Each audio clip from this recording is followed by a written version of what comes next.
it's me. And then all of a sudden a white cop came over and he had a nightstick and he kept on hitting it in his hand. He said, okay, that's enough. You beat that little nigger boy enough. Now he's learned his lesson. He won't do that again. And he walked away and he just started laughing as he looked at me. My nose was busted and my eyes are swollen. And she said as he walked away, Leslie, I'm so sorry. I'm so sorry, son. I said, Mama, why did you beat me like that? She said, you can't drink from that water fountain. I said, those white kids, they were there. Leslie, listen, you can't drink from that water fountain. It's for whites only. And when I saw that white policeman coming over towards you with his nightstick, had he hit you with that nightstick, he would have had to kill me. And I would have left you and your brothers and sisters to fend for yourself. I'm so sorry, son. I'm so sorry. I said, Mama, it didn't hurt that bad. She said, I know, I never wanted to hit any of my children like that. But I had to do something to distract him. And that was the birth of hunger in me. Because on that day, I realized something that Martin Seligman said in a book called Learned Optimism. He said between the ages of 0 and 5, that we learn what's available to us and what's not available to us. And there are places that I couldn't go. I used to see signs on Miami Beach that said Jews, dogs, and coloreds not allowed. I remember being on the bus and seats were available front and we would be packed in the back. And I remember stopping and said, Mama, there's seats up here. Leslie, keep moving. Mama, there's seats here. There are empty seats here. Did you hear me? Keep moving, boy, past that yellow line. And so when I look at now, here's the positive stuff. Benjamin Franklin said that until those who are unaffected are as outraged as those who are affected, things will never change. For the first time, we have large numbers of white people and people from all walks of life saying, whoa, this is wrong. This is wrong. Evil prevails when good men and women do nothing, and good men and women from all walks of life have gotten involved. This is a reckoning. And it's first of all, it's sad to see, but it's heartwarming that there are people who do care. You care. I always tell speakers, I train speakers at this point, who you are behind the words are far more important than the words that you speak. When I train speakers, I first work with the messenger and then the message. And so that evil prevails when good men and women do nothing. There are a lot of good men and women who've put themselves in harm's way, who've said, these are human beings and their lives matter. And there's one thing, if we had a protest saying Black lives are better, we're not saying that. We're saying Black lives matter. I mean, when cops, they know they have absolute power. The judge, jury, and executioner, over 95% never go to court. And those who go, they are called innocent. The prosecuting attorney's on their side, the judge, the jury, and absolute power corrupts absolutely. But I do believe in our lifetime, at some point in time, that we are going to garner the courage and the persistence and the commitment to eradicate what we're dealing with, because cultures of terrorism, people who are supposed to provide and protect, who are killing and terrorizing, these cultures are created by people and they can be changed by people. And the secret is for us to maintain commitment through all the frustrations, through all the disappointments, through all the things and people who infiltrate the movement and create distractions to try and discourage us and sabotage it. I believe that we live in the greatest country in the world. And When I wake up in the morning, man, I say all things work together for good for those who love God and for those who are called according to his purpose. And I do believe that justice will prevail. A couple of things I want to say about that to people listening. One, that story is, you feel like you're there. It's very hard to hear that. And I think there's also, I want our audience to just hear this, just sink in for a second, because we're going to have such a great ride today. But, you hear that story, and I know that some people will say to themselves, well, that wouldn't happen today. I'm picturing in that situation, it's very interesting. I picture your mother, even more than I hear you in that story. Yeah, your mother, by the way, you spent your whole life honoring this woman. Yes, because I'm here because of two women. One gave me life, the other one gave me love. God took me out of my biological mother's womb and placed me in the heart of my adopted mother. Mama, she only had a third grade education, but she had a PhD in mother wit. I always quote Abraham Lincoln when I speak and say, all that I am and all that I ever hope to be, I owe to my mother. She was quite a woman. She covered the ground she stood on. Can you tell?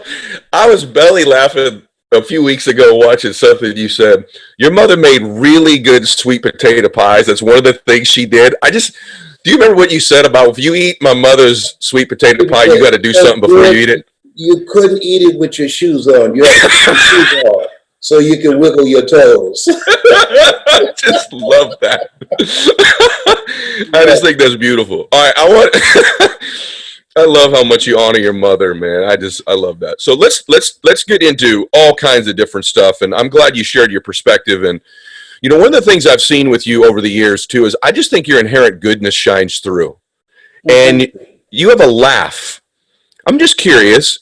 Is that an intentional thing you do, that beautiful laugh of yours, or is that just something that comes natural to you? I mean, is it something you built up to disarm people when you were a younger person, when you spoke, or is that's just Les Brown and people say that my laugh make them laugh. I'm a happy person, and the reason I believe that when you wake up in the morning, it's the best day of your life. If you don't believe it, try this. It was. Awesome. You said one thing about your mom earlier. You said that she that's one that stoked this hunger in you. You've got this great book out right now. I want you to tell everybody about too, as it relates to being hungry. And then I want you to speak to how important this is to have hunger. I always say all the time, talent, brains, all of those things, that's one thing. But you give me somebody who's starving, who's hungry and coachable. I'll show you somebody that I can work with. Yes, hunger is what's required now. When you look at over 50 million people have lost their jobs, and another 47 million projected by the various statistics that indicates that it will be lost due to artificial intelligence. And so this is this era that Peter Drucker calls the era of the 3 C's: accelerated change, overwhelming complexity, and tremendous competition. So people now have to do what it is that you talk about. One of the first things that I love that you talk about is that really your major superpower is your ability to communicate, because attention is the new currency, the ability to attract attention, to hold the attention, and to direct the attention. And when you can communicate, you attract attention to yourself, for your business, for your club, for your organization, for your movement, because people are looking at you and they're asking 3 questions. Who are you? What do you have? And why should I care? So you're able to attract attention to yourself, to your business, to your products, to your expertise. And then you have to hold the attention. Part of what allowed me to break through that the speaking industry was a good old boys network, and they were going around, the speakers were giving speeches and regurgitating information, as you are aware, from the book Think and Grow Rich by Napoleon Hill. Yes. Well, my mentor, Mike Williams, who wrote the book called The Road to Your Best Stuff, The Road to Your Best Stuff, he said, Brownie, if information could change people, everybody would be skinny, rich, and happy. Yes. Yeah, so what I do and how I train speakers is to use your story to create an experience. Oliver Wendell Holmes said that once a man or woman's mind has been expanded with an idea, concept, or experience, it can never be satisfied to going back to where it was. So you attract the attention, and with an experience that you create, the experience of your customer, the experience that you're able to create, and that interaction with the people that you want to attract, that you then direct that attention. There's a reason that Steve Jobs said the storyteller is the most powerful person in the world. And he knew that. Here's a guy that talk about a product, and people have set up camp outside the store for 2 and 3 days, sleeping outside to get something they hadn't laid hands on. They just heard the story about it. Khalil Gibran, in the book called The Prophet, he said, more than thirst and hunger, humans need stories. Wow, so good. Facts tell, stories sell, right? And yes, I by the way, how do they get the book? Let's not move off of that. How do they find this book you've got on hunger? I am hungrylessbrown.com. I am hungrylessbrown.com. Part of that hunger, Les, is getting territory. I love how you describe this, because the only person I've ever heard say this before. You talk about how life and territory, I want you to say it your way. I don't want to give it away, but I was actually sharing this with my son last night about you, because I think it's one of the most powerful things I've ever heard. So please share it with a couple million people for me. Yeah, life is a fight for territory. And once you stop fighting for what you want, what you don't want will automatically take over. Give you an example. 27 years ago, I was diagnosed with prostate cancer. 27 years ago, my gosh. Yeah, fourth stage cancer. And fourth stage prostate cancer, my PSA was 2,400. And so Dr. Alfred Golson said, Mr. Brown, you have fourth stage cancer. I said, do? He said, yes. And it's metastasized to 7 areas of your body, and it's eaten 43% of your T1 vertebrae. I said, whoa. He said, what? Why are you smiling? Did you hear what I just said? I said, yeah. He said, why are you smiling? I said, man, 7 is my lucky number. I was born February the 17th. Joshua marched around the walls of Jericho 7 times. Naaman dipped himself in the river Jordan 7 times. 7 is my lucky number.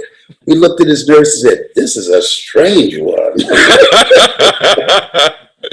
So I said, can you give me a second opinion? He said, yes. And you're ugly too.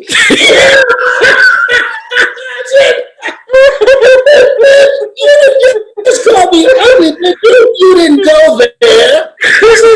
You're ugly. He said, but you got this. You got this. I don't tell patients that they're terminally ill. What I say is my knowledge and my ability and my skills have terminated. Now you and God figure this out. He determines the prognosis. You got this. And as a result, how people live their lives, as you know, is a result of the story they believe about themselves. He interrupted my story, and I left there with a heart full of faith, not a heart full of fear. Zig said, most people in a fearful situation, they forget everything and run. But there are a small number, the road to life is straight and narrow, a few there be that find it, who face everything and rise. Oh my gosh. And so the people who listen to you when you speak, and when I say that you are the most talented speaker on the planet, is because when you speak, what you do is distract, dispute, and inspire. You distract people from their story. As you know, the psychologists call this self-explanatory style. And through the execution of your presentation or the guest that you interview, that you dismantle their current belief system and inspire them to become, as Mother Teresa would say, a pencil in the hand of God and start writing a new chapter in their lives. Right. That's what you do with the products that you have, the guests that you have, and how you have decided that you are going to live a life that will outlive you. And God bless you for it. Live a life that will outlive you. Oh my gosh. Everybody, I'm just sharing this treasure with you. So you got to follow this man. You've got to get his book. Guys, listen, I have a lot of people on my show that I admire. this man changed my life. I mean, I there's a part of me, this is a very strange interview for me, Mr. Brown, because I'm in and out of it in my mind. I'm talking to Les Brown right now. I mean, like I've spent. I'm fascinated to be talking with you. You don't know how often I've met you that said, "This is my brother from another mother." Thank you. Thank you. I bet you're making my day. Speaking of, what's that? How old are you? 50 this year. Oh, I got T-shirts older than you. I'm 75. Oh my gosh! I got to tell you. By the way, speaking of brothers, this is an interesting thing about you. You're a twin. Yes. And when you were young, this is so hard for people to believe. They see this man who can recite poetry and scripture and quotes at the like this. You know, to think that at some point you were labeled as you labeled as mentally retarded as a child? When I was in the 5th grade, I was labeled educable mentally retarded and put back from the 5th grade to the 4th grade at Douglas Elementary School in Miami, Florida. And then when I was in the 8th grade, I failed again. But I had a man who was very much like you, because I consider you a master communicator, Mr. Leroy Washington. And I walked in his class looking for a friend. It was really a God moment. And he said, "Young man, go to the board and work this problem out for me." I said, "Sir, I can't do that." He said, "Why not?" I said, "I'm not one of your students." He said, "Do it anyhow." I said, "I can't, sir." And the other students started laughing, saying, "He's Leslie. He's got a twin brother, Wesley. Wesley's smart. He's DT." And he asked, "What's DT?" And they said, "He's the dumb twin." And they erupted in laughter. And I said, "I am, sir." And he came from around his desk. He looked at me. He said, "Don't you ever say that again. Someone's opinion of you does not have to become your reality. Do you hear me?" I said, "Yes, sir." He interrupted the story that I believed about myself. My mother said, "Sticks and stones can break your bones, but words can never hurt you." But words do hurt deeply. But on that day, you know, Denzel was in a movie called Touch, and he said, "There are moments in life, there's before this and there's after this. And after this, nothing will ever be the same again." And my life was interrupted because he interrupted this vision that had been planted in my mind by words. Words affect behavior. And that's why I'm excited about training people how to create an experience to transform people individually and collectively. Because when we look at where we are, that's more important than ever before. The cultures and hatred and divisiveness, all of these things are fomented with words. A lady came for me to train her from Australia, and I said, "Why did you come to me?" She said, "When I look at all the divisiveness and hatred and violence," she said, "it's done by a few people, but there's too many people are silent, and I have a voice. And I want to be a voice for love." I said, whoa. She just gave me goose pimples, man. Yeah, wow. I love it. This teacher, speaking about that on voice, because the third thing was communication. I literally shared this with my son when he went away to college. This teacher stopped you when you're in that classroom, correct me if I'm wrong, and said, "Listen, there's 3 things that you need to have if you're going to prevail in this life."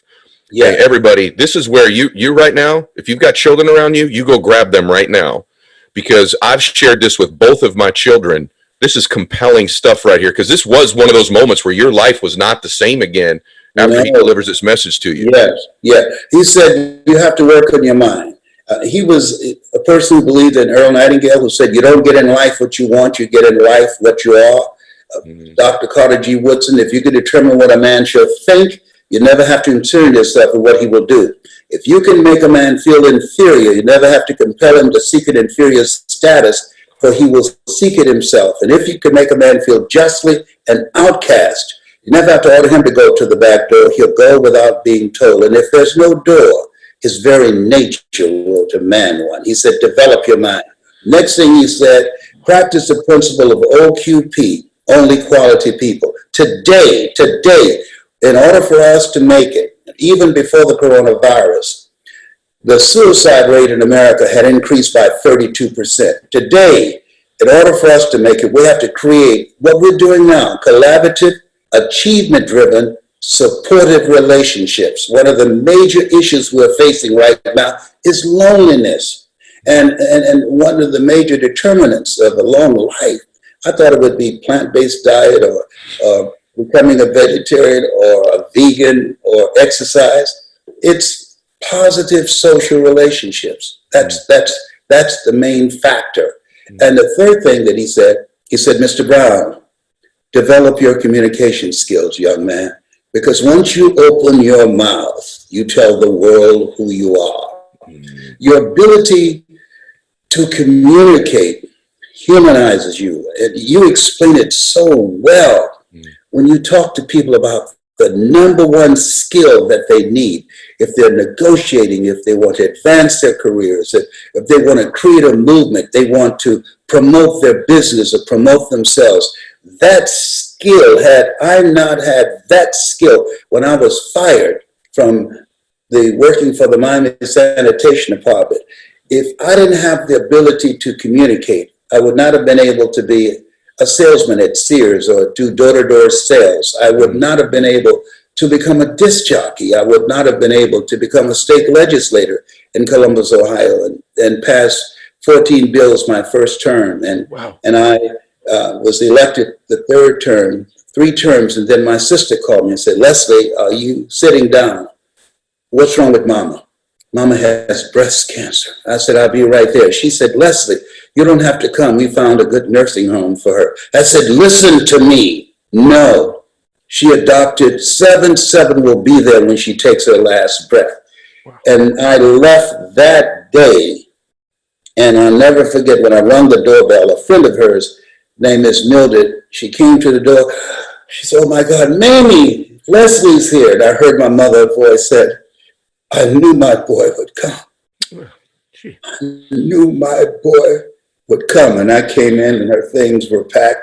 I said, "Unpack everything." I said, "Mom, I'm here. I'm here." And so it's... Wow. This thing with your mom, do you know who Art Williams is? Do you remember Art Williams? He used to be a speaker. All you can do is all you can do, and all you can do is enough. But there you go. You do all you can do. I study everybody. I know you do. Listen to you. Zig Ziglar. If you give enough people what they want, they'll give you what you want. Jim Rohn. When the end comes for you, let it find you conquering a new mountain, not sliding down an old one. I study them all. The reason I ask you this is when I introduced you as the greatest speaker that I've ever seen, and by the way, I think that shortchanges, I believe, greatest teacher, communicator that I've ever seen in my life. And the other one that made the impact on me was Art Williams, who I know you would both agree with. There was an amazing communicator, still is. Yeah. And so I met him one time, and he gave me a nice compliment about a talk I had given. And so I said, "Well, there's 2 I've ever seen in my life." And I said, "It's you, Mr. Williams." And I said, and then Les Brown's in a class all his own. And I said, "He's so talented and gifted." And he stopped me. And this leads to your mother. Again, a situation that I know about I'd like you to share. And he goes, "He's not that talented and gifted. He's a worker. He works. Les works at it. This is a skill he's developed. He wasn't born with this. He's worked at it.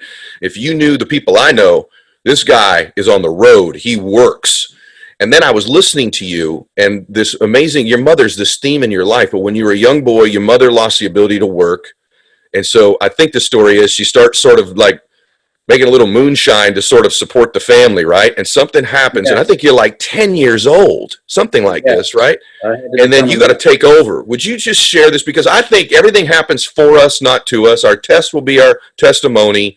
And the messes of our lives don't disqualify us. I think so many people think this mess I'm in, this divorce, this business failure, this choice I made I'm not proud of, that I'm ashamed of, it disqualifies me. My background, my upbringing, I'm disqualified.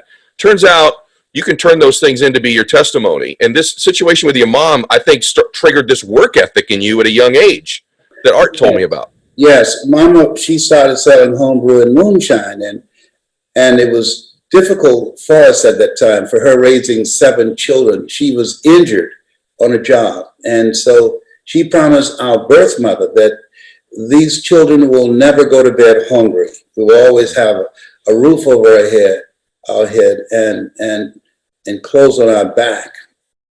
And a man came. I'll never forget what you're talking about. So you've done your research as much as I've been doing research on you. You and I are so much alike. And this guy, his name was Calhoun, and he knocked on the door. He said, Leslie, how are you doing? I said, fine. Mama always said, don't ever open the door without telling me. And I said, oh, hey, Mama. No, don't tell her. I've got two friends with me. We're going to surprise her. Open the door. And I opened the door and let them come in. And one of the guys grabbed me. I was 10 years old in the throat and hit me on the side of the head and threw me up against the wall. And he said, she's back there in the room. And they went back there, and Mama was selling homebrewed moonshine. And he said, pull up the linoleum. And they pull up the linoleum, and she kept it under the floor of the house that we were in. And they brought Mama out in handcuffs. I said, Mama, I'm so sorry. And she said, it's okay, Leslie. It's okay.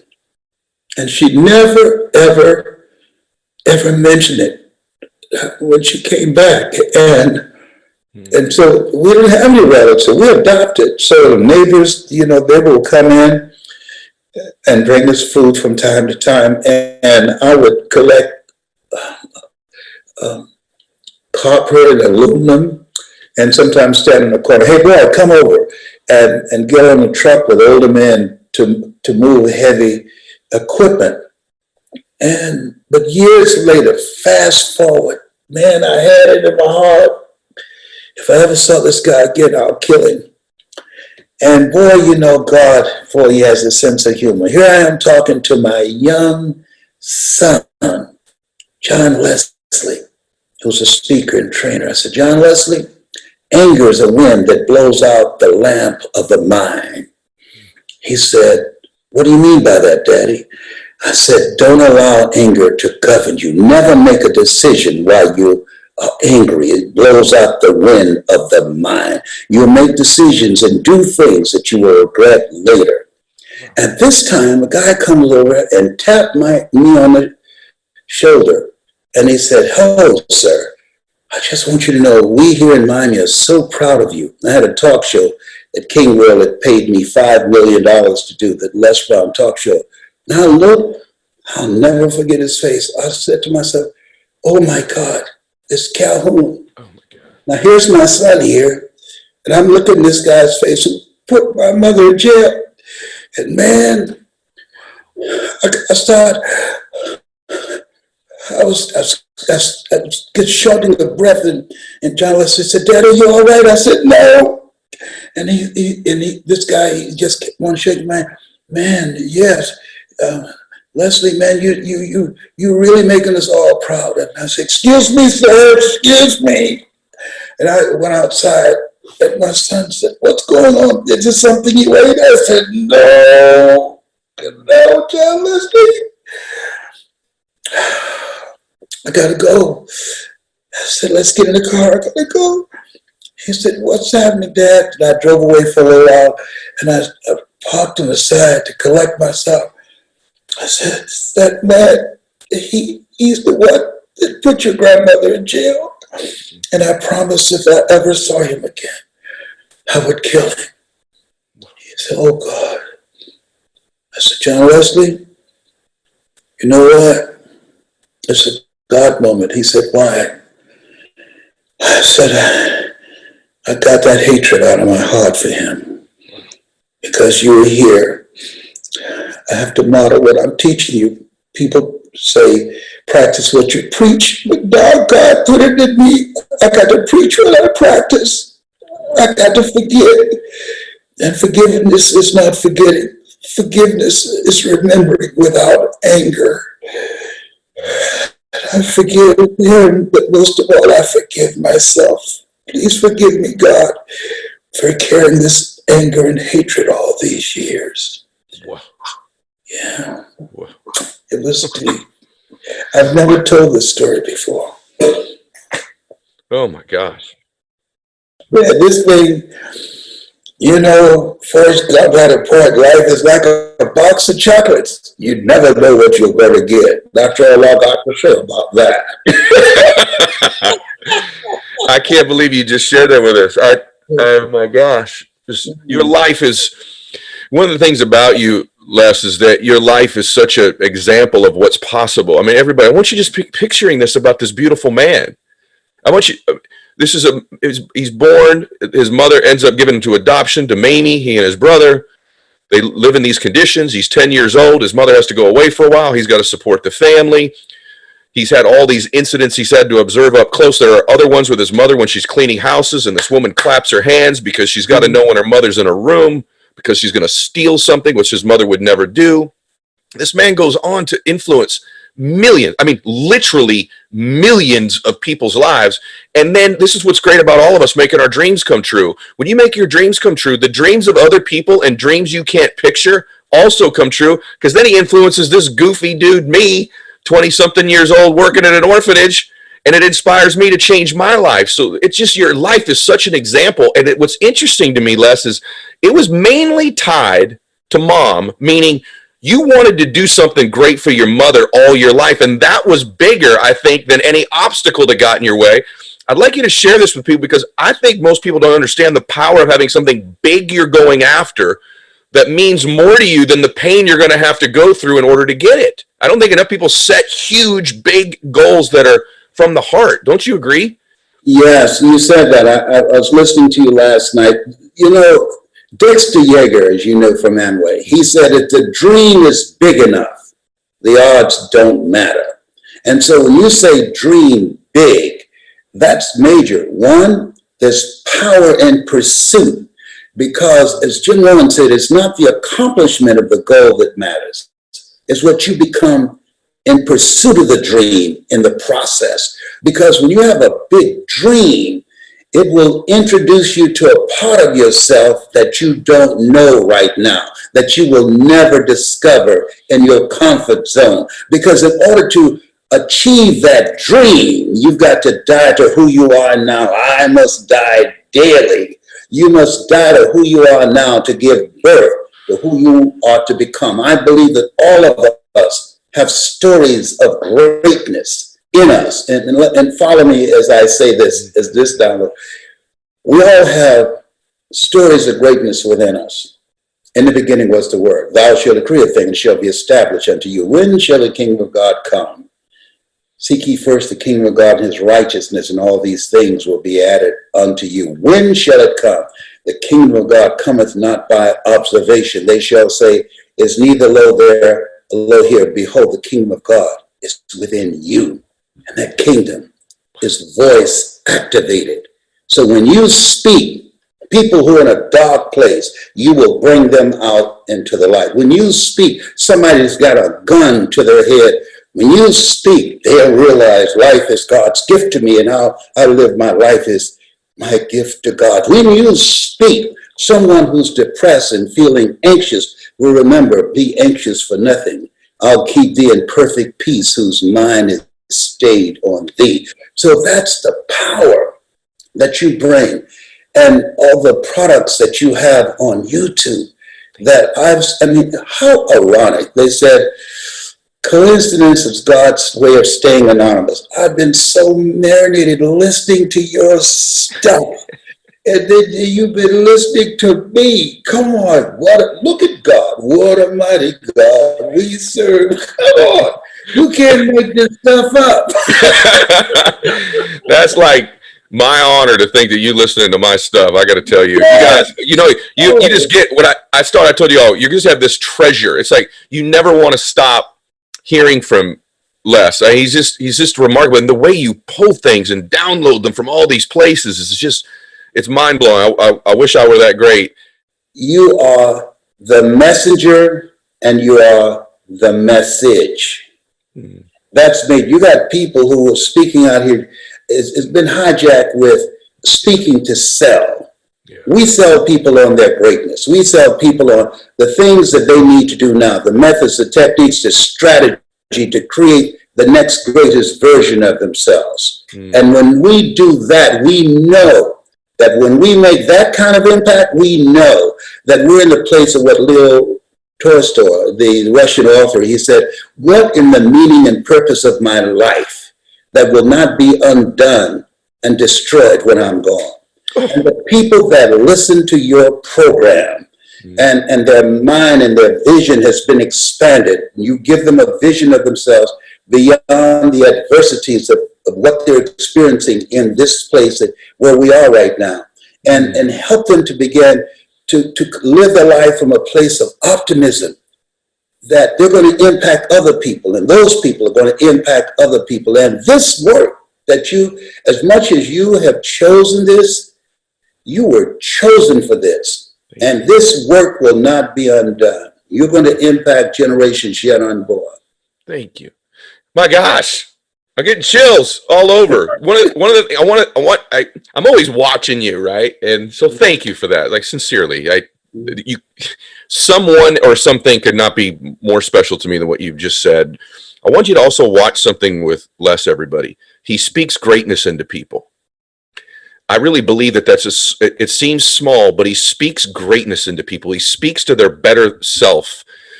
All of his messages always end with, there's greatness in you. And I just think that all of us should just be conscious of this. I'd be making a huge mistake. I have the greatest speaker I've ever seen on my show. Is there anything you would impart onto somebody who's listening and says, I'd like to be a better communicator? Are there a couple keys that the best ever would share with me about how I could become a better communicator if I'm listening or watching the show right now? You know, Serena Williams is considered a dominant tennis player on the planet, but she has a coach. Muhammad Ali said, I'm the greatest, but he never won a championship without Angelo Dundee. Michael Jordan considered one of the great basketball players, but he never won a championship without Phil Jackson. I was with Maya Angelou. I had the honor of spending a day with her. And she said, it aggravates me when they say that I'm a gifted communicator. And I said, why? She said, show me a gifted heart surgeon. I work at this. She said, do you see these books around here? I said, yes, ma'am. When I was raped and I went into a catatonic state and didn't speak, my grandmother brought a lady here to help me and to tutor me. And she said, I want you to start there and start reading these books and give me a report. And she said, one day she came to this lady and she had written something she was very proud of. And she went, and this lady said, you can talk, read it to me.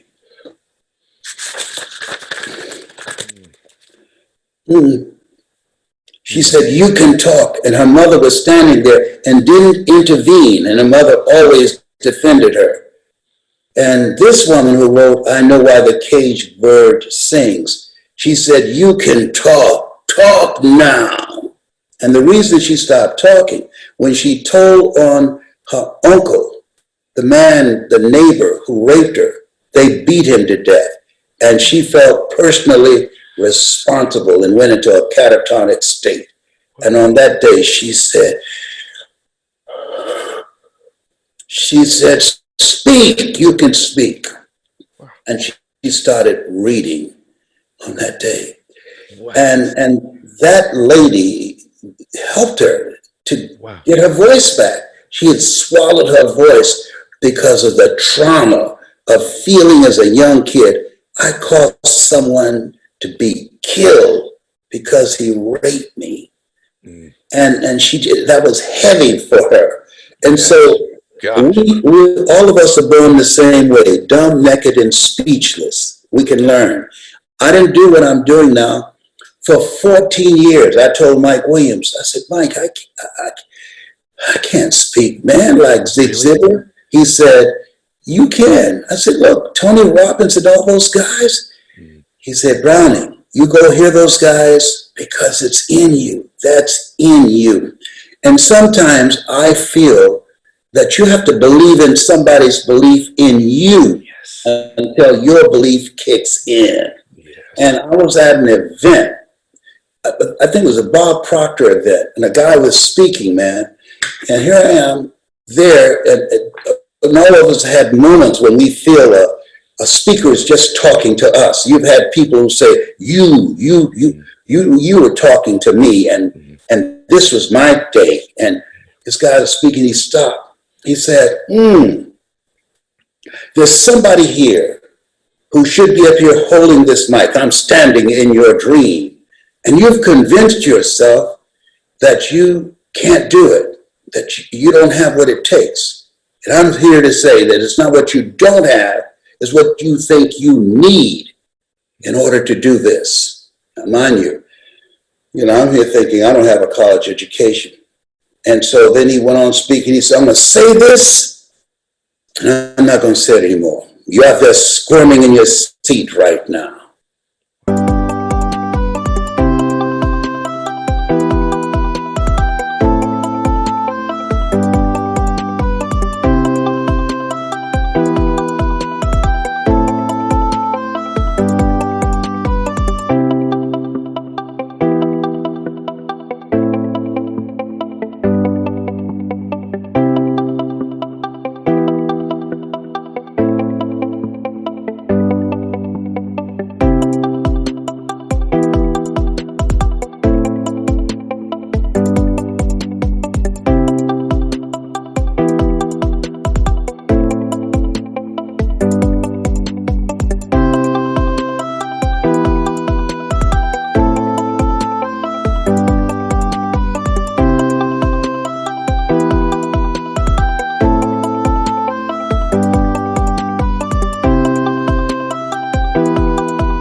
He said, he was looking over the audience, and I'm saying to myself, is this guy looking for me?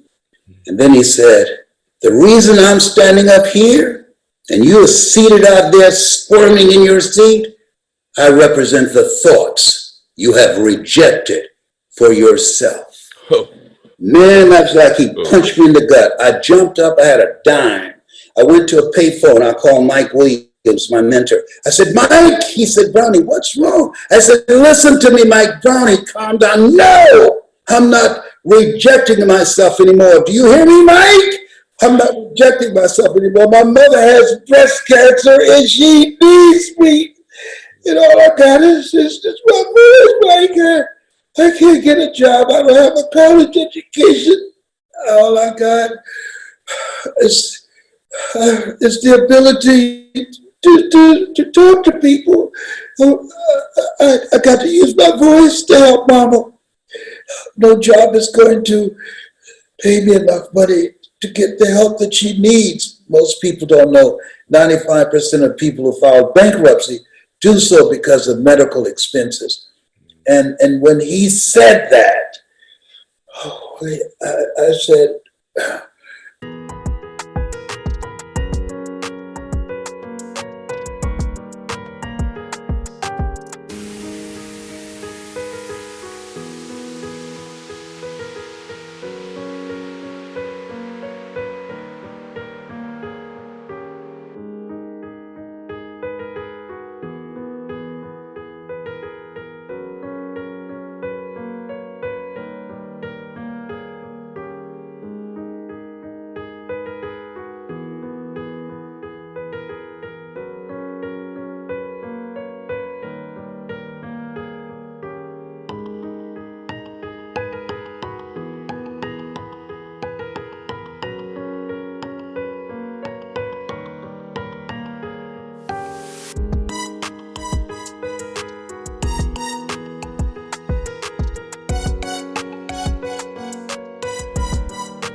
speak. There's an African proverb that says, If there's no enemy within, the enemy outside can do us no harm. Shakespeare said, the fault, dear Brutus, is not in our stars, but in ourselves, that we are underlings.